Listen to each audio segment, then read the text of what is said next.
हम आपको एक गरीब आदमी की कहानी सुनाना चाहते हैं। एक गरीब आदमी को एक पेड़ के नीचे ऐसा खजाना मिला कि सुनकर आप भी हैरान रह जाएंगे। यह कहानी एक दिलचस्प किस्सा और तज़किया की है। दोस्तों, अगर आपने हमारी इस वीडियो को अब तक लाइक नहीं किया है तो कृपया इसे लाइक कर लें, और अगर आप हमारे चैनल पर नए हैं तो हमारे चैनल को सब्सक्राइब कर लें। तो चलिए इस कहानी की शुरुआत करते हैं। दोस्तों, पुराने समय की बात है। दो सगे भाई साथ रहते थे। दोनों किसान थे, लेकिन छोटा भाई अपने बड़े भाई से ज्यादा मेहनती और रहमदिल था। हालांकि वह गरीब था।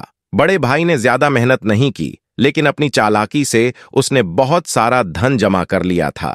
एक बार छोटा भाई नमाज पढ़ रहा था। नमाज के दौरान उसके दिल में विचार आया कि क्यों न मैं किसी दूसरे शहर में जाकर अपनी हालत को सुधारने की कोशिश करूं।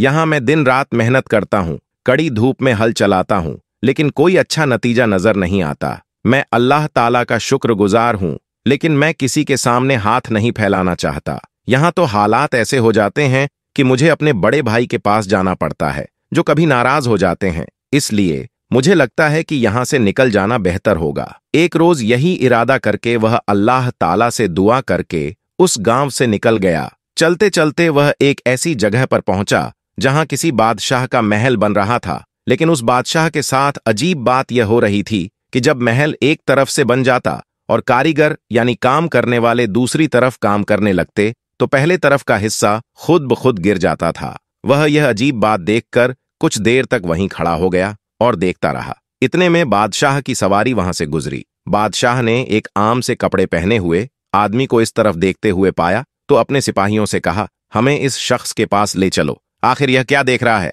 बादशाह ने उससे कहा, तुम कौन हो? तुम कहां से आए हो और कहां जा रहे हो? यहां अजनबी हो। अब से पहले तुम्हें कभी इस शहर में मैंने नहीं देखा। उस गरीब आदमी ने कहा, हुजूर, मैं बहुत गरीब आदमी हूं, किस्मत को आजमाने के लिए किसी दूसरे शहर में जा रहा हूं। इस पर बादशाह ने कहा, जब तुम अपनी मुराद को पहुंच जाओ तो मुझको जरूर याद रखना, और किसी से इस बात की वजह मालूम करके मुझे जरूर बताना कि मेरा महल इस तरह बनने के बाद आधा क्यों गिर जाता है। गरीब आदमी ने बादशाह से वादा कर लिया, यह बात मालूम करके उसे जरूर बताए, और वह गरीब आदमी वहां से अपने सफर पर आगे रवाना हो गया। वह जहां भी ठहरता वहां पर 2 रकात नफल नमाज जरूर अदा करता। रास्ते में एक दरिया आ गया। उसने सोचा, क्यों ना मैं दरिया से वजू करके नमाज अदा कर लूं। अभी वो वजू करके नमाज की नीयत ही बांध रहा था कि दरिया से बहुत बड़ी से मछली बाहर निकली। उस मछली का रंग बिल्कुल काला था। उसने आज तक ऐसी मछली नहीं देखी थी। मछली कहने लगी, ऐ मुसाफिर, तुम कौन हो? कहां जा रहे हो? वह आदमी बहुत हैरान हुआ कि अल्लाह ताला ने इसे बोलने की ताकत अता की है। जरूर इसके पीछे कोई ना कोई हिकमत होगी। उस गरीब आदमी ने मछली को अपने सफर का मकसद बताया तो वह मछली कहने लगी, जब तुम कामयाब हो जाओ और अपने मकसद को पालो तो मुझे जरूर याद रखना। गरीब आदमी ने कहा, ऐसा क्या मसला हुआ है तुम्हारे साथ? तुम इतनी परेशान हो, और मैंने बहुत सी मछलियां देखी हैं, लेकिन तुम जैसा रंग मैंने किसी का नहीं देखा। वह मछली कहने लगी, मैं दरिया में रहती हूं, इसके बावजूद अंदरूनी तौर पर जलती रहती हूं। मेरे सीने में हर वक्त आग लगी रहती है। किसी से पूछना आखिर इसका क्या सबब है, और तुम्हें तुम्हारे सवाल का जवाब भी मिल ही जाएगा कि मैं ऐसी क्यों हूं। मुझे समझ में नहीं आता कि आखिर राज क्या है इसमें। सोचो, पानी में रहकर भी मैं जल रही हूं। गरीब आदमी ने कहा, तुम बेफिक्र रहो, मैं तुमसे वादा करता हूं तुम्हारे सवाल का जवाब तुम्हें जरूर मिल जाएगा कि तुम हर वक्त अंदरूनी तौर पर क्यों जलती रहती हो। वह दरिया को पार कर चुका था। कश्ती से उतरा, किसी जंगल में दाखिल हो गया। वह जंगल बहुत घना था, उसमें बड़े बड़े दरख्त मौजूद थे। उसे भूख लगी का कोई सामान उसके पास नहीं था। अचानक उसे एक आलूचे का पेड़ नजर आया। उसने कच्चे पक्के आलूचे तोड़े और बैठकर उन्हें खाने लगा। सारे के सारे फल कड़वे थे, मीठे बिल्कुल नहीं थे। उस गरीब आदमी ने वह सारे आलूचे फेंक दिए और गुस्से में दरख्त की तरफ लपका कि उसे तोड़ दे, ताकि इस तरह कोई दूसरा आदमी धोखे में इसका फल न खाए।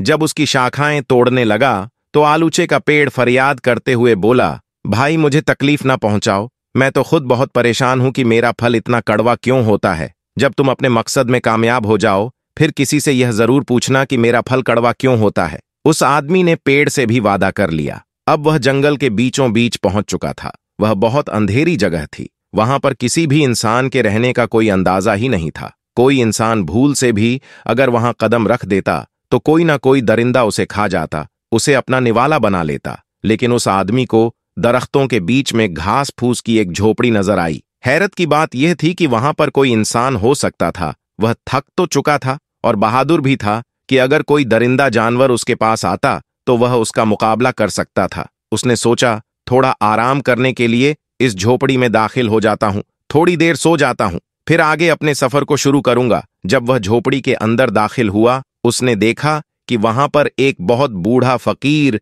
गहरी नींद में सो रहा है, इस अंदाज में कि अल्लाह ताला का जिक्र भी हो रहा है और वह सो भी रहा है। ना जाने वह किस दुनिया में था। गरीब आदमी ने फकीर को हिलाने और जगाने की कोशिश की, लेकिन वह इतनी गहरी नींद में था कि उसके हिलाने के बावजूद भी वह नहीं उठा। उसने सोचा, उनकी नींद खराब नहीं करूंगा, मैं करीब ही आराम कर लेता हूं। जब यह उठेंगे तो मैं इनको बता दूंगा कि मैं यहां पर क्यों आया हूं। कम से कम इनको नुकसान पहुंचाने तो नहीं आया। वह करीब जाकर लेट गया, लेकिन अभी लेटे हुए उसे ज्यादा देर नहीं गुजरी थी कि उसे झोपड़ी के बाहर अजीब सी आवाज महसूस हुई। ऐसा लग रहा था कोई जमीन पर रेंग कर चल रहा है। वह जंगल में रहने वाला एक बहुत बड़ा खूनी अजदाह था, यानी वह बहुत बड़ा सांप था। अभी वह आदमी बाहर की तरफ जा ही रहा था कि उसका पैर किसी चीज से टकराया। वह एक बहुत बड़ी सोने की तलवार थी। उसने उस तलवार को उठाया और बाहर आकर अजदाह का मुकाबला करने के लिए तैयार हो गया। अजदाह इससे पहले कि उस पर हमला करता, उसने उस पर हमला कर दिया और तलवार से उसके टुकड़े टुकड़े कर दिए। उसको मारकर वह फतेहयाबी के साथ झोपड़ी के अंदर वापस आया तो देखा फकीर, जो अभी कुछ देर पहले सो रहा था, अब वह जाग गया है। फकीर ने उसे आने का मकसद पूछा। बेटा, तुम कौन हो, कहां से आए हो? उसने कहा, आपकी झोपड़ी में कुछ देर आराम करने के लिए आया था। अगर मेरी वजह से आपकी नींद में खलल पैदा हुई तो मैं माजरत चाहता हूं।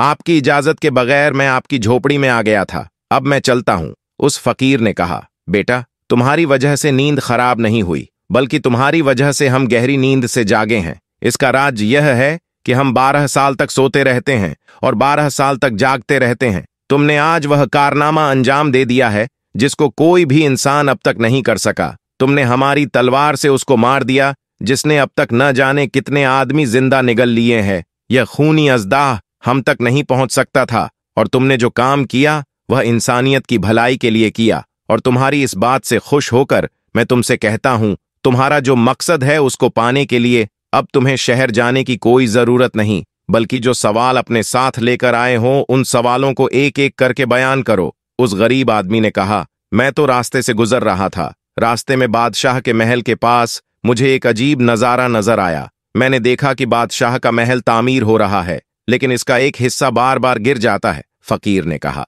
बेटा, बादशाह की एक जवान बेटी है जो शादी के काबिल हो गई है। जब तक बादशाह अपनी बेटी की शादी नहीं करेगा उसका महल इसी तरह गिरता रहेगा। उसने पूछा, लेकिन वह उसकी शादी क्यों नहीं कर रहा है? फकीर ने कहा, क्योंकि वह चाहता है कि उसकी बेटी की शादी किसी अमीर दौलतमंद शहजादे के साथ हो और उसकी बेटी अल्लाह वाली है। वह चाहती है कि वह किसी गरीब से शादी करे, पर बादशाह इस बात के लिए तैयार नहीं है। बस उस बादशाह से जाकर कह दो, अगर तुम अपनी बेटी की शादी उसकी पसंद से कर देते हो तो तुम्हारा महल जो अब तक गिरता जा रहा है वह नहीं गिरेगा। उसके बाद उसने मछली का मसला बयान किया। फकीर ने कहा, मछली को अल्लाह ताला ने दानिशमंदी की दौलत दी है, मगर वह खुद गरज है, उसे अपने सीने में दबाए बैठी है। उसे कहो वह अपनी अक्लमंदी से दूसरों को फायदा पहुंचाए। उसका रंग सिया इसीलिए है क्योंकि वह हमेशा जलती रहती है। वह किसी को खुश होता हुआ नहीं देख सकती। और दूसरी बात यह है, उसकी जबान से अल्लाह ताला का कभी जिक्र जारी नहीं होता, ना वह कलमा पढ़ती है, जबकि अल्लाह ताला की हर मखलूक दुरूद पाक भी पढ़ती है और कलमा भी पढ़ा करती है, लेकिन वह न जाने क्यों अल्लाह का जिक्र करने से बचती है। यही वजह है कि उसका रंग आम मछलियों जैसा नहीं है, बल्कि काला यानी सिया है, जिसको देखकर इंसान को करहियत महसूस होती है। उसके बाद गरीब आदमी ने कहा, उस आलूचे के पेड़ का फल आखिर कड़वा क्यों है? इस सवाल का जवाब देते हुए फकीर ने कहा, आलूचे के पेड़ के नीचे जड़ों में खजाना दफन है। अगर वह खजाना निकाल लिया जाए तो उसमें मीठे आलूचे लगेंगे जिससे तमाम इंसान फायदा उठाएंगे, और वह खजाना तुम्हारे लिए है। तुम वह इंसान हो जिसने हर एक के लिए सोचा, सिर्फ अपने लिए नहीं सोचा। तुम खुदगर्ज इंसान नहीं हो, और वह खजाना सिर्फ उसी इंसान के लिए है जो हर एक को फायदा पहुंचाए। तुमने हर एक का मसला सुना और उनसे वादा भी किया है कि मैं आपके इस मसले को हल करने के लिए आपकी जरूर मदद करूंगा। अल्लाह ताला तुमसे खुश है और इसी वजह से तुम्हारी गुर्बत को खत्म करने के लिए वह खजाना उस पेड़ के नीचे दफन है। अब तुम वहां जाओ और उस खजाने को बाहर निकाल लो। वह गरीब आदमी वहां से रवाना हुआ। सबसे पहले आलूचे के पेड़ के पास गया, उसे बताया कि उसका फल कड़वा क्यों है। पेड़ ने उससे कहा, अल्लाह के लिए जितना जल्दी हो सके इस खजाने को खोदकर बाहर निकालो, इसे तुम्हारे लिए ही रखा गया है, तुम इसे ले जाओ। उसने उस खजाने को बाहर निकाला। इतना कीमती खजाना देखकर वह हैरान रह गया, लेकिन दिल में लालच नहीं आया। फिर वह उस मछली के पास गया और उसे बताया कि वह हर वक्त अंदरूनी तौर पर क्यों जलती रहती है। दरअसल उसके दिल में किसी के लिए हमदर्दी नहीं है और वह अल्लाह ताला का जिक्र नहीं करती। हर वक्त अल्लाह ताला की हमदो सना बयां करती रहो, हर एक को फायदा दो। इंशा अल्लाह तुम ऐसी हो जाओगी कि हर कोई तुम्हें देखकर रश करेगा। उसने उसका शुक्रिया अदा किया। आखिर में वह बादशाह के पास पहुंचा। बादशाह ने उसे पाकर खुशी का इजहार किया और कहा, लगता है तुम अपने मकसद में कामयाब हो गए हो।